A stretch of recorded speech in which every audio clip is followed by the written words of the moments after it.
Halo, jadi kali ini saya akan mempresentasikan mengenai error detection dengan menggunakan VRC dan LRC.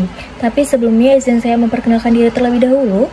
Perkenalkan, nama saya Kades Adi Punami dengan NIM 231510140 dari kelas B Ilmu Komputer semester 2. Jadi, yuk kita langsung masuk ke kasus-kasus yang telah diberikan. Nah, seperti yang bisa dilihat, pada pengecekan kesalahan menggunakan VRC itu terdapat dua kasus. Kasus pertama, seperti yang kita tahu bahwa data aslinya seperti pada berikut, dan data yang sudah diterima itu ada juga sebagai berikut, dan perinti bitnya adalah bit di posisi paling akhir. Untuk kasus kedua, data aslinya sebagai berikut, seperti ini, dan data saat diterimanya adalah sebagai berikut, dan perinti bitnya adalah bit di posisi paling akhir juga. Oke, kita akan mengerjakan satu-satu. Yang pertama dari kasus 1. Nah, seperti soal tadi bahwa data aslinya itu adalah 11000111. Nah, data yang diterima adalah 11001111. Nah, perinti bitnya adalah bit di posisi paling akhir. Nah, jadi proses pengecekannya itu data aslinya seperti yang kita ketahui itu memiliki jumlah bit satunya itu adalah 5 atau ganjil. Dan data yang diterimanya itu adalah jumlah bitnya adalah 6 atau genap. Nah, karena jumlah bit 1 dalam data yang diterima adalah genap, kita mengharapkan perinti bit yang diterima adalah 0. Sehingga total jumlah bit 1 menjadi ganjil. Dalam hal ini, karena jumlah bit 1 dalam data yang diterima adalah genap, dan kita harapkan perinti bit 0 untuk menjadikan jumlah bit 1 ganjil, maka data tersebut ditolak karena terdeteksi kesalahan dalam transmisinya. Nah, hasil akhirnya adalah data ditolak atau reject. Seperti itu untuk kasus nomor 1.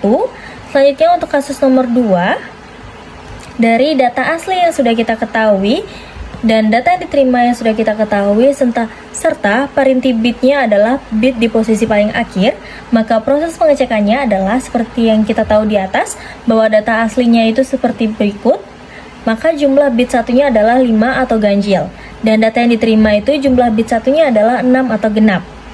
Nah, karena jumlah bit 1 dalam data yang diterima adalah genap, kita mengharapkan perinti bit yang diterima adalah 0, sehingga total jumlah bit 1 menjadi ganjil. Dalam hal ini, karena jumlah bit 1 dalam data yang diterima adalah genap, dan kita mengharapkan perinti bitnya 0, untuk menjadikan jumlah bit 1 ganjil, maka data ditolak karena terdeteksi kesalahan dalam transmisinya. Jadi, hasil akhirnya adalah kesalahan terdeteksi atau data ditolak atau reject. Nah, itu dia untuk pembahasan kasus-kasus pengecekan kesalahan menggunakan VRC. Selanjutnya, yang kedua, kita akan melakukan pengecekan kesalahan menggunakan LRC. Seperti dilihat, terdapat dua kasus juga. Kasus pertama dengan data asli sebagai berikut dan data yang diterima sebagai berikut. Dan perinti bit adalah kelompok bit terakhir. Lalu, kasus nomor 2, data aslinya adalah sebagai berikut dan data saat diterima adalah sebagai berikut. Perinti bitnya adalah kelompok bit terakhir. Oke, kita akan menjelaskan tentang masing-masing satu-satu kasus-kasusnya. Kasus yang pertama. Pada kasus yang pertama, data aslinya sebagai berikut dan data yang diterima sebagai berikut. Dan perinti bitnya adalah kelompok bit terakhir, otomatis yang ini. Nah, selanjutnya adalah proses pengecekan. Itu kita akan menghitung jumlah bit 1 dalam setiap kelompok. Di sini terdapat 5 kelompok. Nah, kelompok pertama itu memiliki jumlah 1 bitnya itu 4 atau genap. Begitu pula dengan kelompok 2 dan kelompok 3 itu juga sama. Jumlah 1 bitnya itu 4 atau genap. Nah, berbeda dengan jumlah pada kelompok 4 dan 5, itu jumlah 1 bitnya itu adalah 5 atau ganjil. Dan proses pengecekannya itu dari perhitungan yang benar, kita dapat melihat bahwa kelompok pertama, kedua, dan ketiga itu memiliki jumlah bit 1 yang genap. Sedangkan kelompok keempat atau kelompok terakhir, kelompok data terakhir dari perinti bits itu adalah ganjil. Sementara kelompok terakhir atau kelompok kelima itu yang sebagai kelompok perinti bitnya itu juga memiliki jumlah bit yang ganjil. Jadi, menurut ILC, jika kedua kelompok tersebut sama-sama memiliki jumlah bit 1 yang ganjil, kesalahan akan tetap terdeteksi dan data akan ditolak. Jadi, hasil akhirnya adalah kesalahan terdeteksi, data ditolak, dan di-reject.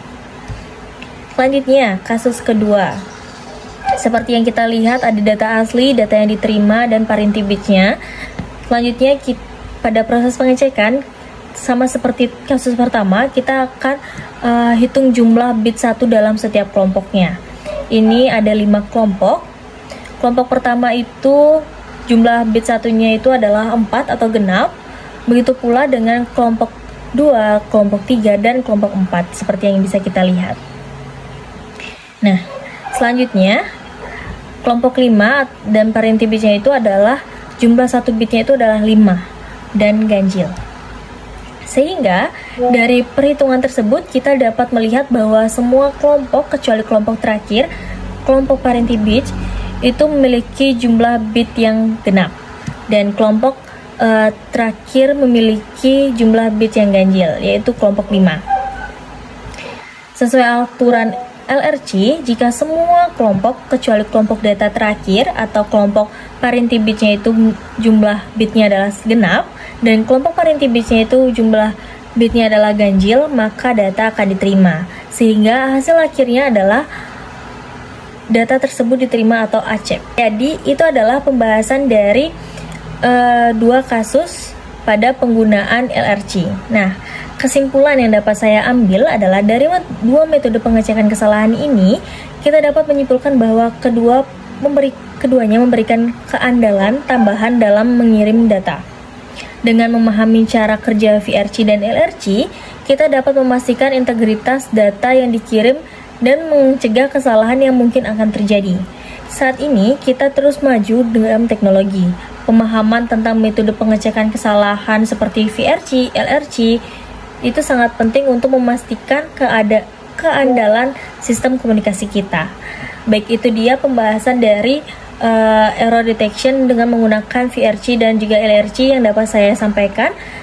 Saya ucapkan mohon maaf apabila ada informasi-informasi yang kurang atau mungkin salah saya sampaikan. Saya tutup dengan terima kasih. Bye.